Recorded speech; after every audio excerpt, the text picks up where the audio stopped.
नमस्कार दोस्तों, SG24/7 news में आपका स्वागत है। तो आइए जान लेते हैं आज के तमाम बड़े खबरों के बारे में। दोस्तों, कोरोना के चलते भारत में कुल कोरोना संक्रमित संख्या है 74,35,269, जिनमें से एक्टिव केसेस है 7,97,185 और टोटल मौतें हुई है 1,13,042। दोस्तों, इनमें से भी खुशी की खबर ये है कि 9 राज्यों और 4 केंद्र शासित प्रदेशों में 90% से ज़्यादा मरीज ठीक हुए हैं। दोस्तों, देश में अब तक 65,21,000 मरीज ठीक हुए हैं, जिसमें से 7,94,000 का इलाज चल रहा है। दोस्तों, आपको ये जानकर खुशी होगी कि शुक्रवार को 62,104 केसेस आए और 70,386 मरीज ठीक भी हो गए और टोटल मौतें हुई 839। दोस्तों, इसी के चलते एक्टिव केसेस घटकर 8 लाख के नीचे आ गए। अब देश में कुल 7,94,000 मरीजों का इलाज चल रहा है। 9 राज्य और 4 केंद्र शासित प्रदेशों में 90% से ज़्यादा मरीज ठीक हो चुके हैं, जो नेशनल एवरेज 87.8% से ज़्यादा है। बाकी राज्यों में भी ये आंकड़ा 80% के आसपास या उससे ऊपर है। केंद्रीय स्वास्थ्य मंत्री डॉक्टर हर्षवर्धन ने शुक्रवार को कहा कि आने वाले 2.5 महीने देश के लिए बहुत कठिन है। फेस्टिव सीजन और ठंड में संक्रमण के बढ़ने का खतरा ज़्यादा है। ऐसे में हम सभी को जागरूक करना होगा। दोस्तों, इस कोरोना से जुड़ी 2 बड़ी अपडेट और है। कांग्रेस के नेता गुलाम नबी आज़ाद कोरोना पॉजिटिव पाए गए हैं। उन्होंने ट्वीट करके इसकी जानकारी दी। आज़ाद ने बताया कि डॉक्टर्स की सलाह पर वो अभी होम आइसोलेशन में है। और पश्चिम बंगाल के जाने माने नेता बीजेपी अध्यक्ष दिलीप घोष शुक्रवार को कोरोना वायरस से संक्रमित पाए गए। इसके बाद उन्हें निजी अस्पताल में भर्ती कराया गया। स्वास्थ्य विभाग के सूत्रों ने बताया कि घोष को हल्का बुखार था, जिसके बाद उन्हें अस्पताल में भर्ती कराया गया।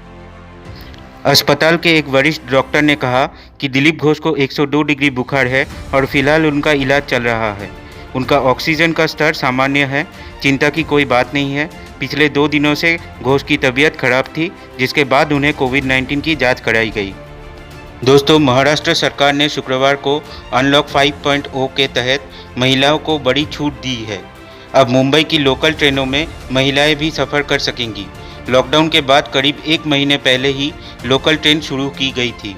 तब केवल आवश्यक वस्तुओं की सप्लाई और अनिवार्य सेवाओं में लगे कर्मचारी को ट्रैवल करने की अनुमति थी, लेकिन अब महिलाएं भी लोकल ट्रेनों में सफ़र कर पाएंगी।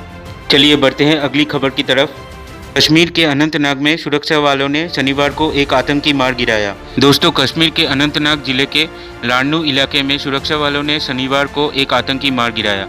उसकी AK-47 भी बरामद कर ली। आतंकियों के छिपे होने के इनपुट पर सिक्योरिटी फोर्सेज ने सर्च ऑपरेशन चलाया था। लोकेशन पता चलने पर सुरक्षा वालों ने आतंकियों से सरेंडर करने को कहा, लेकिन आतंकियों ने फायरिंग शुरू कर दी और एनकाउंटर शुरू हो गया। दोस्तों, कश्मीर से जुड़ी एक और बड़ी खबर ये है कि सुरक्षा वालों ने हैरिस शरीफ राठर को गिरफ्तार किया है, जो कि लश्कर-ए-तैयबा का सहयोगी था। वो पंपोर और काकापुरा इलाके में लश्कर-ए-तैयबा के आतंकियों को छिपने की जगह देने, ज़रूरत की चीज़ें मुहैया करवाने और हथियार लाने ले जाने में मदद करता था। चलिए बढ़ते हैं अगली खबर की तरफ। मिथुन चक्रवर्ती के बेटे महाअक्षय के खिलाफ रेप और ज़बरदस्ती एबॉर्शन करवाने का केस दर्ज हुआ। मिथुन चक्रवर्ती के बेटे महाअक्षय चक्रवर्ती के खिलाफ मुंबई के ओशीवाड़ा पुलिस स्टेशन में शादी की झांसा देकर रेप करने का और एबॉर्शन करवाने का केस दर्ज किया गया है। मिथुन की पत्नी योगिता वाली को भी इस केस में आरोपी बनाया गया है। फिल्म इंडस्ट्री में काम करने वाली एक एक्ट्रेस मॉडल ने दोनों के खिलाफ केस दर्ज करवाया है। ओशीवाड़ा पुलिस स्टेशन के वरिष्ठ निरीक्षक दयानंद बांगर ने बताया कि महाअक्षय और उनकी मां के खिलाफ धारा 376(2) एक महिला से बार बार बलात्कार करना, धारा 328 जहर देकर या दूसरे तरीके से चोट पहुंचाना, धारा 417 धोखाधड़ी, धारा 506 धमकी देना, धारा 313 महिला की सम्मति के बिना गर्भपात और धारा 34 के तहत केस दर्ज किया गया है। ये FIR दिल्ली की अदालत के एक आदेश के बाद मुंबई में दर्ज की गई है। मॉडल ने 2018 में अदालत का दरवाज़ा खटखटाया था। पहले अदालत ने इस मामले को दिल्ली में दर्ज करने को कहा, फिर अंतिम फैसले में इसे मुंबई ट्रांसफ़र कर दिया। वैसे आपको बता दें दोस्तों कि महाअक्षय इससे पहले भी ऐसे केस में फंस चुके हैं। 2 साल पहले 2018 में एक भोजपुरी एक्ट्रेस ने महाअक्षय पर शादी करने का वादा कर रेप और गर्भपात कराने का आरोप लगाया था। चलिए बढ़ते हैं अगली खबर की तरफ। यूपी में हुआ बड़ा हादसा। उत्तर प्रदेश के पीलीभीत में शनिवार तड़के 4 बजे रोडवेज बस और पिकअप आमने सामने टकराकर पलट गई। हादसे में 7 लोगों की मौके पर मौत हो गई, जबकि 32 लोग जख्मी हो गए। सूचना मिलने पर पीलीभीत पुलिस अधीक्षक सहित पुलिस बल के साथ मौके पर पहुंचे। घायलों को CHC पूरनपुर भिजवाया गया, जिनकी हालत गंभीर थी। उन्हें पीलीभीत जिला अस्पताल भर्ती कराया गया। चलिए बढ़ते हैं अगले खबर की तरफ। फ्रांस से 3-4 राफेल जेट नवंबर के पहले हफ्ते भारत आएंगे। जुलाई में मिले 5 विमान लद्दाख में तैनात हैं। लद्दाख में चीन से तनाव के बीच भारत को 3-4 नए राफेल विमान नवंबर के पहले हफ्ते मिल जाएंगे। फ्रांस से फाइटर जेट राफेल की डील के तहत ये दूसरी डिलीवरी होगी। 5 राफेल विमानों का पहला बैच 29 जुलाई को भारत पहुंचा था। फिर 10 सितंबर को इन्हें एयरफोर्स में शामिल किया गया था। न्यूज एजेंसी ANI के सूत्रों के मुताबिक हरियाणा के अंबाला एयरबेस पर राफेल विमानों की तैयारियां चल रही है। फाइटर जेट्स का दूसरा बैच मिलने पर वायुसेना में राफेल की संख्या 8-9 हो जाएगी।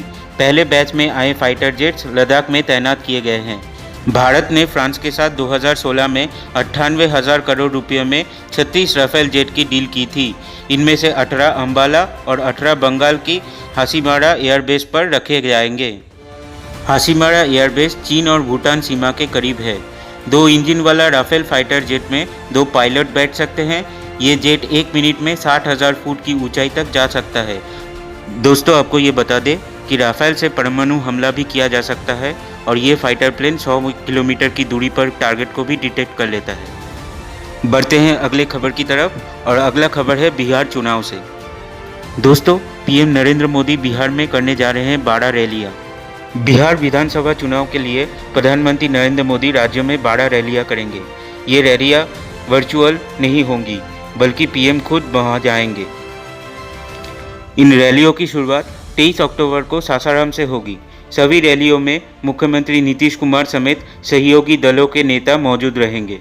प्रधानमंत्री नरेंद्र मोदी की इन 12 रैलियों के जरिए भाजपा की नज़र रहेगी 110 सीटों पर। 23 अक्टूबर को सासाराम, गया, भागलपुर। सासाराम रोहतास जिले में है, जहां 7 विधानसभा सीटें हैं। गया जिले में 10 और भागलपुर में 7 विधानसभा सीटें। यानी 3 रैलियों के जरिए PM मोदी 24 सीटों पर प्रचार का कोशिश करेंगे। PM मोदी 28 अक्टूबर को दरभंगा, मुजफ्फरपुर और पटना में रैली करेंगे। दरभंगा जिले में 10, मुजफ्फरपुर में 11 और पटना जिले में 14 विधानसभा सीटें हैं। यानी 3 रैलियों के जरिए मोदी 35 सीटों तक पहुंच सकते हैं।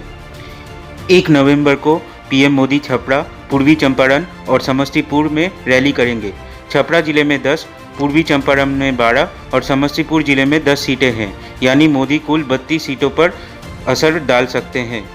और 3 नवंबर को PM मोदी पश्चिम चंपारण, सहरसा और फारबिसगंज में रैली कर सकते हैं। पश्चिमी चंपारण जिले में 9, सहरसा में 4 और फारबिसगंज में जिले में 6 सीटें हैं। यानी मोदी कुल 19 सीटों पर प्रचार कर सकते हैं। महाराष्ट्र के पूर्व मुख्यमंत्री देवेंद्र फडणवीस ने बताया कि बिहार में प्रधानमंत्री की सारी रैलियां भाजपा की नहीं बल्कि NDA की रैली होगी। रैलियों के दौरान एक समय में 100 जगहों पर LED स्क्रीन के जरिए भी उनका भाषण दिखाया जाएगा। जिस जिले में रैली होगी वहां पर विधानसभा क्षेत्र में 5 जगहों पर LED के जरिए सभा होगी। तकनीक के जरिए NDA ज़्यादा से ज़्यादा लोगों तक अपनी बात पहुंचाएंगी। चलिए बढ़ते हैं अगली खबर की तरफ। जयपुर में 8 मिनट में 80 लाख की लूट हो गई। जी हाँ दोस्तों, जयपुर शहर में वनर रोड में हथियारबंद 3 बदमाशों ने शनिवार को दिन दहाड़े एक ज्वेलरी शॉप में बड़ी लूट की वारदात की है। बदमाशों ने ज्वेलरी शोरूम से करीब 80 लाख रुपए के सोने चांदी के गहने लूट ले गए। इसके बाद बदमाश ज्वेलर के स्कॉर्पियो लेकर भाग गए। बदमाश ने महज 8 मिनट में इस वारदात को अंजाम दिया है। वे दोपहर 2:04 पर शोरूम में घुसे थे। सूचना मिलने पर DSP FSSL टीम मौके पर पहुंची। वारदात के बाद पूरे शहर में नाकाबंदी करवा दी गई। तो ये थी आज की तमाम बड़ी खबरें। तो दोस्तों, अगर आपको हमारा ये वीडियो पसंद आया है तो कृपया चैनल को सब्सक्राइब कीजिए और बेल नोटिफिकेशन को दबा दीजिए ताकि हमारी हर एक वीडियो की नोटिफिकेशन आपको मिल जाए। तो ये वीडियो अपने दोस्तों के साथ शेयर करना बिल्कुल मत भूलिएगा। चलिए दोस्तों, मिलते हैं अगले वीडियो में।